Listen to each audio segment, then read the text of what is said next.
precisamos, com certeza, de sermos ensinados e orientados pelo Espírito Santo de Deus em toda a nossa caminhada. Não tem um passo que nós possamos dar sem essa orientação. Verdade? Então, curve a sua cabeça, entre a presença do Senhor.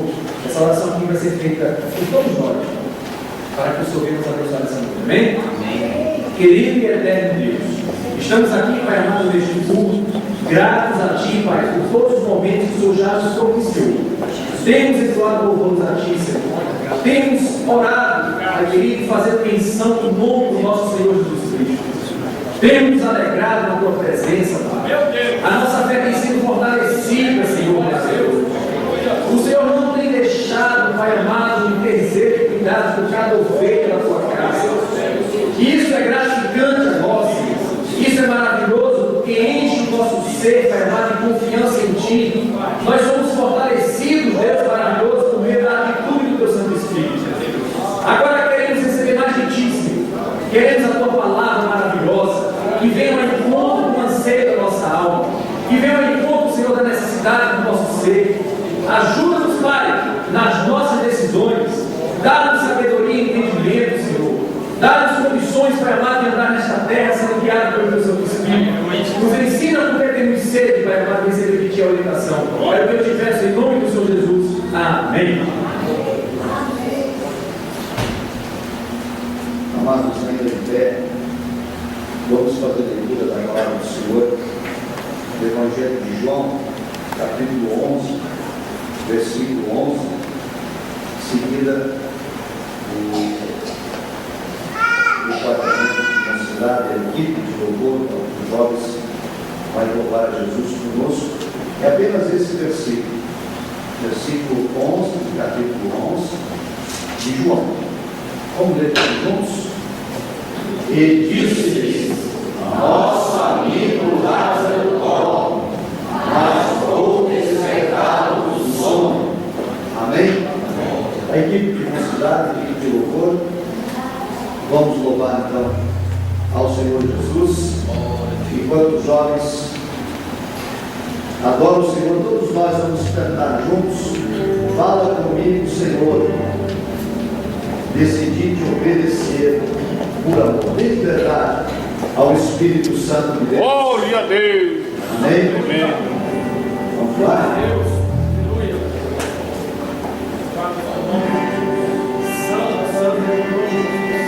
Thank you.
Aleluia.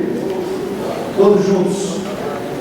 E disse-lhes: nosso amigo Lázaro dorme, mas somos libertados do sono. Amém? O nosso tema: Jesus, seu amigo Lázaro. Amém. Podeis tomar o vosso assento, irmãos.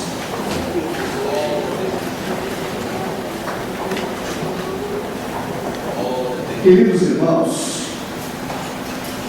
nós estamos em um culto alusivo à amizade.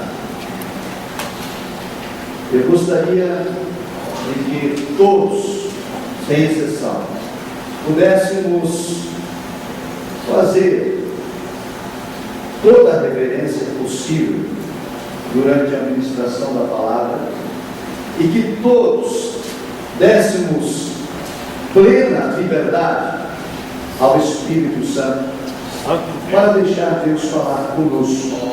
Amém? Eu tenho observado em algumas ocasiões que na hora da mensagem algumas pessoas se levantam para ir ao banheiro, para ir beber água, para fazer alguma outra coisa. E nós temos, irmãos, que nos libertar, porque no momento da ministração da palavra, nós temos que estar ligados com o céu, porque Deus fala com o seu povo por intermédio da sua palavra. A Escritura diz: conhecereis a verdade, e a verdade vos libertará. João 8:32. Então é a Escritura que liberta. E quando nós estamos no culto, todos nós temos que fazer o máximo de esforço e de reverência para ouvir a palavra. Porque também a Escritura diz: a fé vem pelo ouvir, e o ouvir da palavra. O culto alusivo à amizade. Em 1969, aconteceu uma façanha que entrou para a história da humanidade. O homem chegou à Lua. Um dos astronautas, Neil Armstrong, disse uma frase que ficou célebre. Ele disse: um pequeno passo para o homem, um grande passo para a humanidade. Então, em 30 de julho de 1969, quando o homem pisou na Lua, decidiu-se criar o Dia da Amizade Internacional, o Dia do Amor. Foi celebrado pela primeira vez em Buenos Aires, na Argentina. Um médico conseguiu mobilizar 4.000 povos para celebrar o Dia do Amor. Porque se o homem tinha conseguido chegar à Lua, e imaginava-se que unindo os povos por meio da amizade, nenhum objetivo seria impossível. Em 1943, aqui no Brasil, anos antes do homem subir à Lua, um cartunista brasileiro chamado Péricles de Andrade Maranhão, ele lançou uma revista chamada O Cruzeiro, e ele cunhou ali uma anedota que ficou conhecida também na história. Ele contou que dois amigos conversavam, e um amigo disse ao outro: se você estiver sozinho na floresta, e de repente aparecer uma onça grande, uma onça faminta, uma onça furiosa, o que você faria? O amigo lhe disse: eu daria um tiro nela. O outro amigo lhe perguntou: e se você estivesse desarmado? Ele disse: então eu a mataria com o meu facão. E o outro disse: e se você estivesse sem o facão? Ele disse: então eu pegaria um pedaço de pau e bateria na cabeça dela. O outro disse: e se não houvesse nenhum pedaço de pau? Ele falou: então eu correria em uma árvore, subiria em uma árvore. E ele disse: e se não tivesse nenhuma árvore por perto? Ele disse: então eu ia sair correndo floresta dentro. E outro disse: e se você estivesse paralisado de medo? O outro não se aguentou e disse para ele: vem cá, você é meu amigo, não é amigo da onça. E essa frase ficou cunhada até o dia de hoje. A maioria das pessoas não sabe a razão dessa expressão, mas a história é essa. Amigo da onça é aquele que não quer o nosso escape, que não quer o nosso livramento, que não quer a nossa vitória, procura sempre um meio de nos ver em más condições. Nós sabemos também que na história, lá no século I a.C., um grande imperador chamado Júlio César, ele sofreu uma conspiração. O Senado de Roma queria tirá-lo do trono. E para isso, eles começaram a orquestrar pelas costas do imperador um meio de matá-lo. O imperador Júlio César tinha um filho chamado Marcus Brutus, chamado carinhosamente pelo imperador de Brutus, e era um filho adotivo, não era um filho de sangue. Era um rapaz que o imperador tinha adotado e criado como filho, para que o Senado pudesse chegar até a Câmara do Rei e esfaqueá-lo. Eles precisavam da ajuda de Brutus. E durante a madrugada, quando os senadores conspirados invadiram a Câmara do Rei, do imperador, ele percebeu no vislumbre, na penumbra, que Brutus estava com eles. Então o imperador olhou e disse: até tu, Brutus. E essa expressão continua sendo usada até hoje. Quando nós somos apunhalados por um amigo, as pessoas dizem: até tu. O salmista Davi, no Salmo de número 41 e o versículo 9, ele se queixava com Deus acerca dessa situação. Ele disse: o meu amigo íntimo, em quem eu confiava, o que comia pão na minha mesa, este levantou o calcanhar contra mim. E mais adiante ele diz: se for um inimigo, se for um adversário, eu me previria de meios para não ser atacado. Se fosse um inimigo, eu até compreenderia, mas eras tu, meu irmão, meu igual. A Bíblia, amados, contém no Antigo Testamento 87 expressões sobre amizade. Algumas no sentido positivo da amizade e outras de modo pejorativo.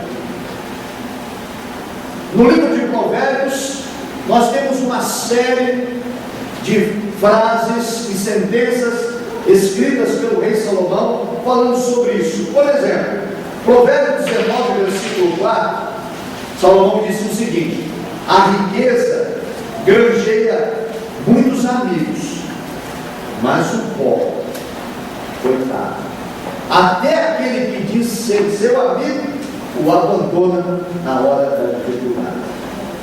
Outro texto de Provérbios, no capítulo 18, verso 24, Salomão escreveu: o homem que tem muitos amigos deve se mostrar alegre, porém há amigos que são mais chegados que o irmão. Um dos grandes pensadores da história da humanidade, chamado Confúcio, ele escreveu o seguinte: um amigo se conhece em duas situações, no sucesso e na desgraça.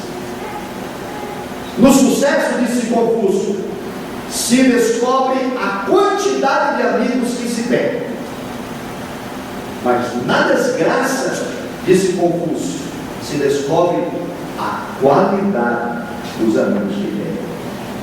Porque no sucesso muitos ficam próximos, na desgraça A maioria abandona. Que Deus tenha misericórdia de mim, que Deus tenha misericórdia de cada um de nós, e que nós possamos ser verdadeiros amigos.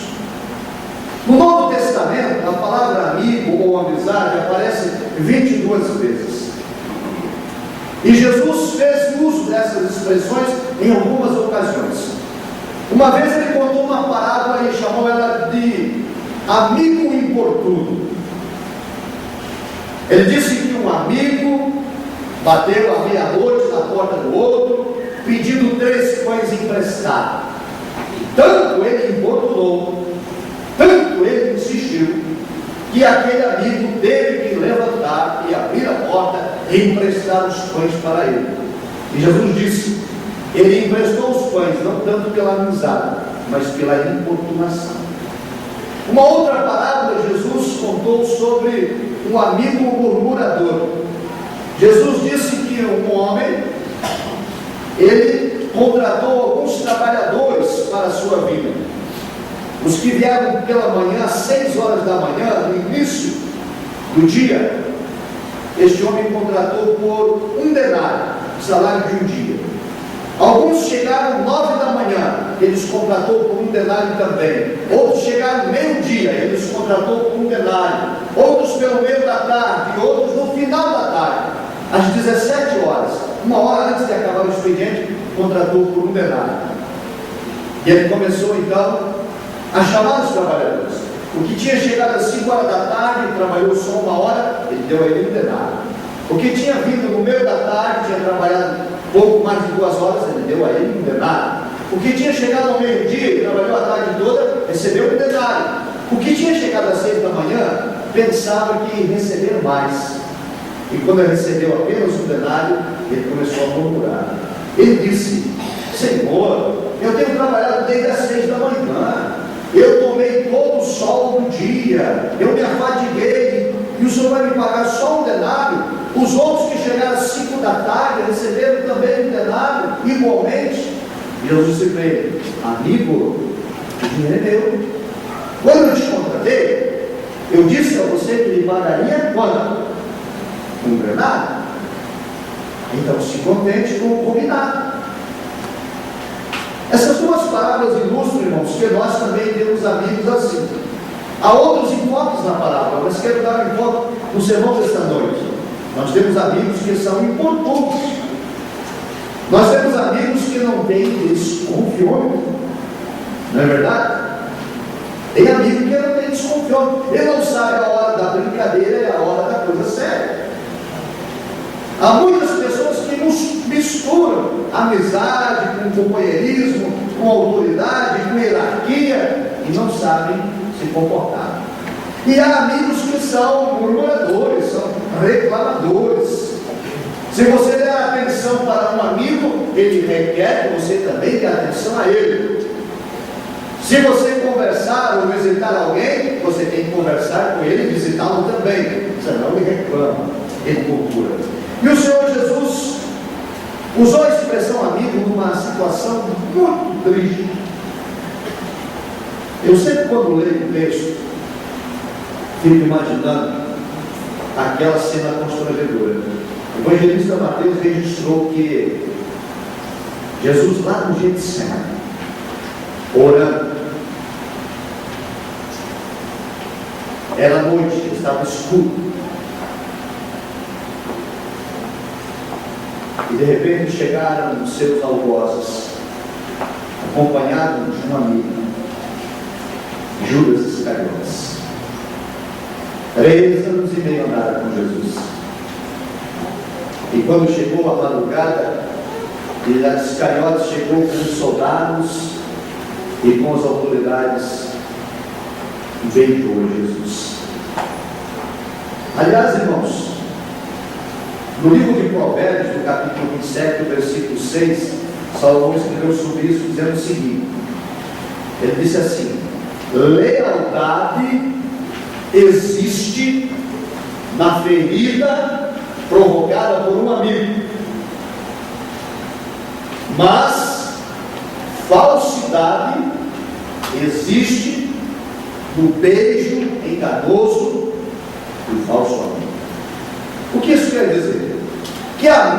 verdade diz para nós o que nós precisamos ouvir.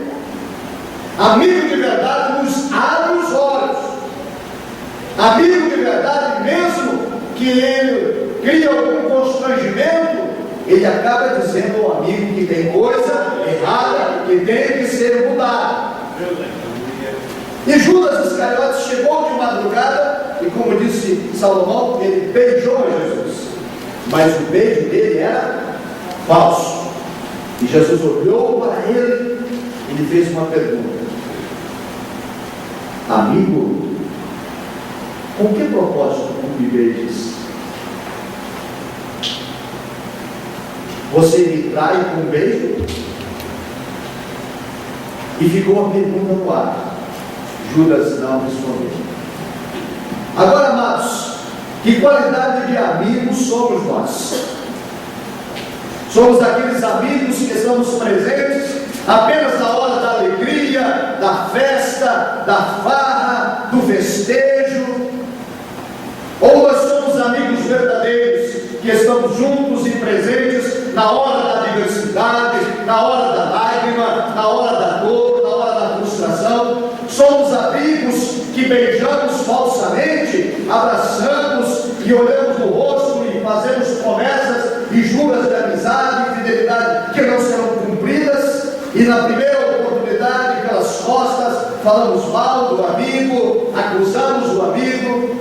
Ou nós somos amigos verdadeiros, amigos sinceros, que podem contar conosco em qualquer circunstância da nossa caminhada? A Bíblia diz que em todo tempo ama o amigo, mas é na adversidade que nasce um irmão. Amém? Na parábola que Jesus contou do amigo importuno e do amigo murmurador, ele estava deixando para nós lições importantes da nossa comunhão com Deus, da nossa fé, da nossa esperança e do nosso relacionamento também uns para com os outros. E no texto em apreço que nós lemos, e agora vamos entrar na mensagem, fazia apenas uma introdução para os irmãos perceberem a importância que a amizade tem na Bíblia. Há um amigo de Jesus. A Bíblia não nos relata qual era o tempo desta amizade. Alguns comentaristas do Novo Testamento, alguns especialistas nos Evangelhos, acreditam que Lázaro era um amigo de Jesus de longa data. Provavelmente Lázaro teria sido um amigo de infância, um amigo que Jesus conhecia de muito tempo. Aquela amizade não era apenas naquele período do ministério de Jesus, mas é uma amizade antiga. Outros consideram que a amizade teria começado em outras circunstâncias. Não nos importa saber a origem. O que nos importa é que o texto bíblico nos afirma: Jesus era amigo de Lázaro, devotava por Lázaro sincera amizade. A Bíblia nos diz que sempre, quando Jesus ia a Jerusalém, ficava hospedado na casa de Lázaro, porque a cidade ou a pequena aldeia de Betânia ficava a poucos quilômetros, aproximadamente 3 quilômetros de Jerusalém. E sempre que Jesus ia até Jerusalém, ele não pernoitava na capital, ele ia para a casa de Lázaro, seu amigo. E ele não ia só, ele ia acompanhado dos apóstolos. E lá na casa de Lázaro, Jesus era recebido com toda a honra, com todo o carinho, com toda a hospitalidade. E nós todos conhecemos a história da família que morava naquela casa. Marta e Maria, irmãs de Lázaro, serviam a Jesus, cada uma à sua maneira. Marta preocupava-se com as questões materiais, arrumar a casa, limpar a casa, organizar os forros de cama, preparar as refeições, e ela não estava errada. Era necessário alguém fazer também essas coisas materiais. Maria parava todos os afazeres e assentava-se aos pés de Jesus para ouvi-lo, para aprender dele. Queridos, o grande problema de Marta não foi ela estar envolvida com os afazeres domésticos. Não há nenhum mal nisso. É necessário, alguém tem que fazer essa parte. Mas veja a repreensão que Jesus lhe fez. Quando ela pediu: Senhor, manda Maria me ajudar. Ele disse: Marta, tu estás preocupada, atarefada e focada em muitas coisas. Você está atacando muitas frentes ao mesmo tempo, e você permite, Marta, que todas essas responsabilidades e compromissos lhe mantenham o tempo todo atarefada demais, sem ter tempo algum para ouvir Cristo falar. O problema não era ela estar envolvida naqueles afazeres. O problema é que ela tinha permitido que todo o seu tempo, que toda a sua vida fosse engolfada com aquelas responsabilidades. E Jesus lhe disse: olha, uma só é importante, uma só tem prioridade. E Maria, sua irmã, escolheu a melhor parte, e de maneira nenhuma lhe será tirada. Amém, meus irmãos? Quantas vezes nós falamos de Marta, e quantas vezes nós estamos iguais a Marta, atarefados demais, compromissos demais, responsabilidades demais, e nos justificamos diante de Deus como Marta. O que foi que Marta disse a Jesus? Ela disse: Senhor, não vês que eu estou assoberbada? Não podes perceber, Jesus, que eu estou com muitas tarefas?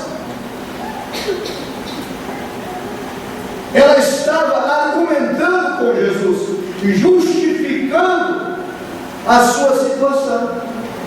Quantas vezes nós agimos assim? Deus sabe, pastor. Deus sabe. Deus sabe que se eu quiser, e se eu me esforçar, eu vou ter tempo para Ele. Deus sabe que se eu quiser, e se eu quiser, se eu desejar, eu vou estabelecer prioridades, e haverá um tempo para estar aos pés dele.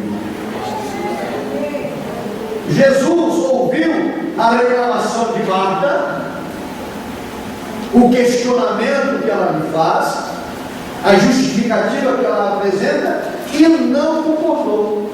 Ele disse: Marta, Marta, querida Marta, tu estás muito atarefada, filha. Você está desfocada. Uma só é importante.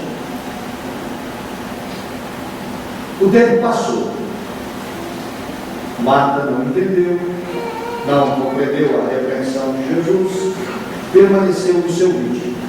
Um certo dia, Lázaro fica enfermo. Ele é o homem da casa.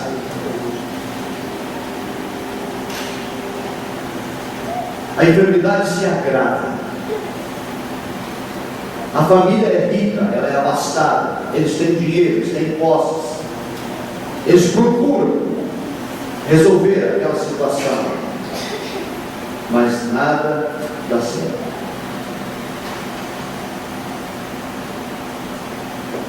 Então nós vamos chamar Jesus.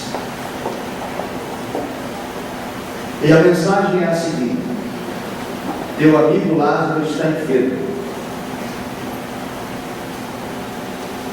E agora vemos, irmãos, a primeira lição que nós vamos aprender.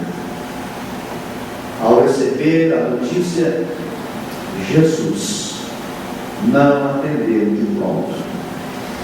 Ele ainda ficou alguns dias no lugar de estava. A primeira lição que aprendemos aqui é de que eu e você precisamos exercitar a paciência. Glórias ao teu nome santo, Deus poderoso. Deus muitas vezes não atenderá às nossas orações de imediato. Vamos ter que aprender a esperar. Temos que aprender que há um tempo determinado por Deus para todo e qualquer propósito debaixo e na face da terra. Há um tempo. Aquelas mulheres entenderam que Jesus viria depressa, mas ele não veio. Ele aguardou. Era preciso aprender a esperar. Querido irmão, prezado irmão, eu não sei qual é a situação que você entrou aqui nesta noite, mas em nome do Senhor Jesus, pela palavra que está sendo ministrada, Deus fala ao teu coração: aprenda a esperar e confiar em Deus. Haverá o tempo da vitória, o tempo do milagre. Há um tempo, há um cronograma nos céus, há um calendário divino que não pode ser atropelado. Ele está no controle do Senhor. A segunda lição que temos que aprender são as palavras de Jesus aos discípulos. Ele disse: Lázaro está enfermo, mas a enfermidade não é para a morte, é para a glória de Deus. Em outras palavras, Jesus está dizendo: o sofrimento de Lázaro redundará em glória para Deus. Deus há de ser glorificado por meio do sofrimento de Lázaro. Queridos, tem algo que me chama a atenção. O nome de Jesus será glorificado pelo sofrimento de Lázaro. O sofrimento de Lázaro traz angústia para a família, preocupação, apreensão, lágrimas, desespero. E embora Jesus fosse amigo de Lázaro e amasse a Lázaro, o Senhor permitiu que ele atravessasse aquele vale. Amados, muitas vezes eu e você não vamos entender e nem compreender porque Deus está nos amassando, porque Deus está permitindo a luta, o vendaval. Não vamos entender porque a correnteza assola a nossa casa, porém há um propósito divino. Deus está no controle e a nossa luta para o nome de Jesus a ser glorificado na terra.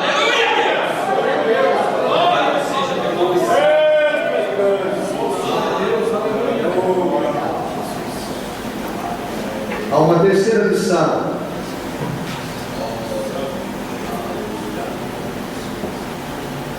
Alguém naquela família precisa aprender alguma coisa.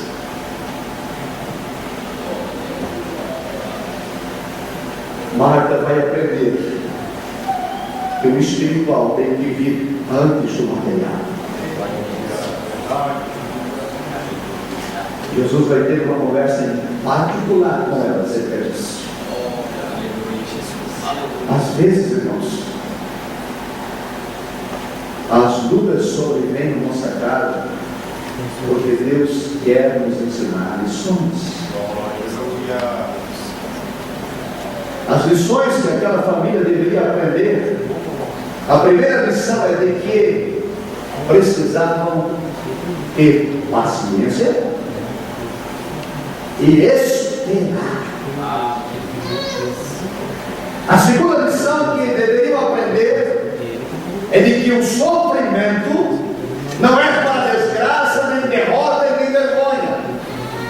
Quando ele é permitido pelo Senhor, ele tem o propósito de glorificar o nome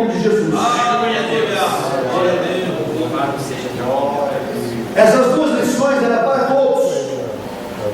Mas havia uma terceira lição que era individual. Ela ia aprender duas penas. O espiritual tem que ser nascido na material. Por vezes, irmãos, nós estamos lutando na prova, na situação difícil, nós vamos orar, procurando o erro, procurando a falha, e por vezes Deus permite o vendaval porque Ele precisa tratar com alguém da nossa casa. Não é nem comigo, não é nem com você, é com alguém dentro da nossa casa. E nós temos que aprender a discernir isso. Lázaro não estava em pecado, Lázaro não estava sofrendo consequência de erros cometidos no passado. A enfermidade que sobreveio no seu corpo físico não era nenhum castigo divino sobre ele, mas Deus permitia, porque Lázaro era capaz de suportar o sofrimento e a aflição e permanecer com fé e na palavra.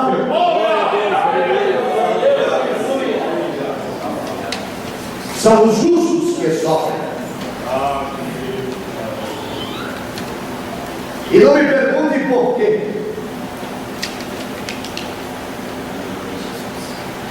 Porque Deus quem rege e Ele decide como trabalha.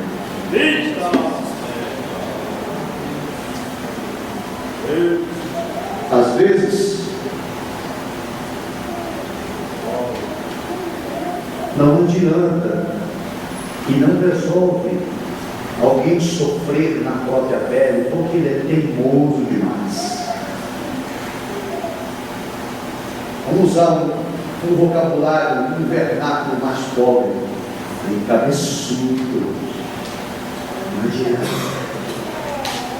Então Deus tem que tocar em algo que Ele ama. Então Deus tem que agir em algo que Ele tem apreço, em algo que Ele prioriza mais do que a si mesmo. Nas famílias, essa história tem se repetido ao longo dos séculos. Às vezes um pai é teimoso demais, ele não virá Cristo por outro modo, a não ser que Deus trabalhe na vida de um filho, de uma filha. Quantas e quantas vidas têm vindo à casa do Senhor depois de passarem pelo vale do sofrimento, porque não havia outro meio pelo qual Deus pudesse alcançá-los, porque a mensagem de amor, porque a palavra da consolação não surtia efeito, então vieram por meio do sofrimento. Há muitos teólogos e pastores que não concordam e dizem que Deus só chama pelo amor, mas a Escritura está permeada de exemplos de vidas que foram transformadas pelo sofrimento. Um deles é Paulo. Paulo, no caminho de Damasco, cai sobre uma forte luz, perde a visão e, por meio do sofrimento, se converte ao Senhor. E assim há tantos outros. Então, amados, Jesus chega, por fim, depois de 4 dias de Lázaro morto, à aldeia de Betânia. Maria vai ao seu encontro, ela chora, ela lamenta, e logo vem Marta. Eu quero me deter com ela, porque ela precisa aprender lições. Primeiro, ela acusa Jesus. Ela diz: Senhor, se tu estivesses aqui, meu irmão não teria morrido. Em outras palavras, ela diz: Senhor, se tivesses escutado o apelo, se tivesses ouvido a nossa petição e chegado depressa, nosso irmão não teria morrido. Jesus é tão maravilhoso. Amados, Deus é tão misericordioso, Ele não leva em conta as vezes que você perde o controle. Ele não respondeu nada a Marta sobre essa questão. Ele apenas olhou para ela e disse assim: Marta, teu irmão vai ressuscitar. Aleluia. Ele se apresentou e está dizendo para ela: Marta, eu vim ressuscitar teu irmão. Por que você está atribulada? Por que você está angustiada? Eu vim ressuscitar. Ele vai ressuscitar. Mas a coitada da Marta nunca pudera ter um tempo para estar aos pés de Jesus. Ela nunca ouviu a mensagem do Evangelho. Ela estava atarefada demais, preocupada demais. Ela tinha muitas atividades e compromissos e afazeres domésticos que lhe impediam de estar no culto, cultuando a Jesus, ouvindo a palavra, no culto de doutrina, no estudo bíblico, na escola dominical. Ela não podia estar. Então ela estava deficiente na sua fé, na sua compreensão das coisas espirituais. A visão dela era uma visão pequena. E ela disse para Jesus: eu sei que ele vai ressuscitar.